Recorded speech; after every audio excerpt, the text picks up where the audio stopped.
ina ng laging saklolo.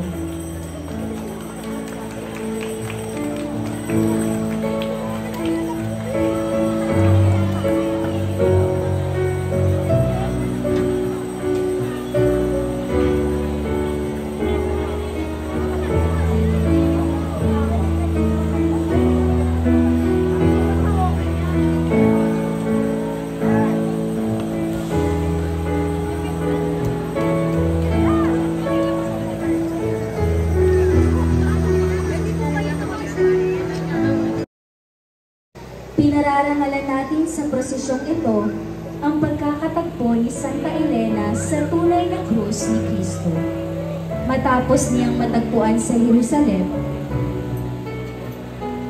ito ay dinala niya sa Roma. Makita nawa natin sa krus ni Kristo ang dakilang pag-ibig niya para sa atin upang tayo ay maligtas sa ating mga kasalanan.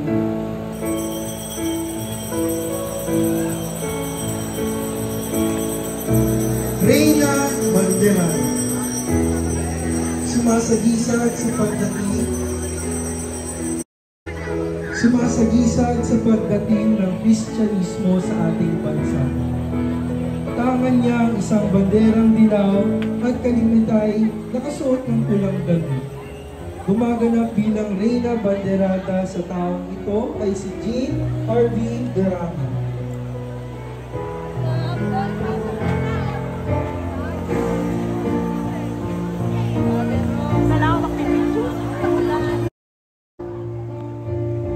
Reyna del Cielo, isa sa mga tagali ng mahal na Birhen bilang Reyna ng Langit. Pinahahalagahan natin ang dakilang biyaya kay Maria na inakyat ang katawan at kaluluwa sa langit, hindi sa kanyang sariling kapangyarihan, kundi dahil sa dakilang awa at pag-ibig ng Diyos. Gumaganap bilang Reyna del Cielo sa taong ito ay si Daniela May Esmade. Reyna de las Veredas, isa sa mga taguri na Reyna de las Flores, ang taguri ng mahal na Birhen bilang Reyna ng mga bulaklak. Pinahahalagaan natin si Maria sa ilalim ng titulong ito tuwing buwan ng Mayo, na kung saan araw-araw ay nagdarasal tayo at nag-aalay ng bulaklak sa kanyang paanan bilang pagpaparangal sa pinakamagandang bulaklak sa hardin ng Panginoon. Gumaganap bilang Reyna de las Flores sa taong ito ay si Alexa Jacob.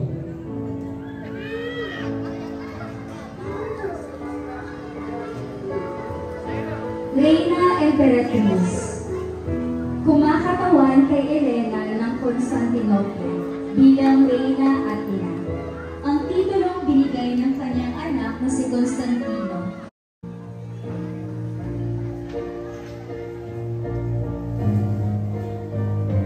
Ang pagbati sa matamis na ngalan ni Maria. Inihahandog natin ang Ave Maria, tama na mga kabataan mula sa ating Parish Youth Ministry.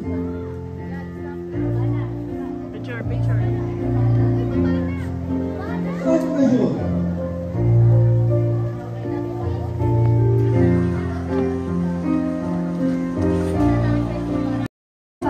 ang mahal na ina ng laging saklolo. Viva la Virgen! Viva!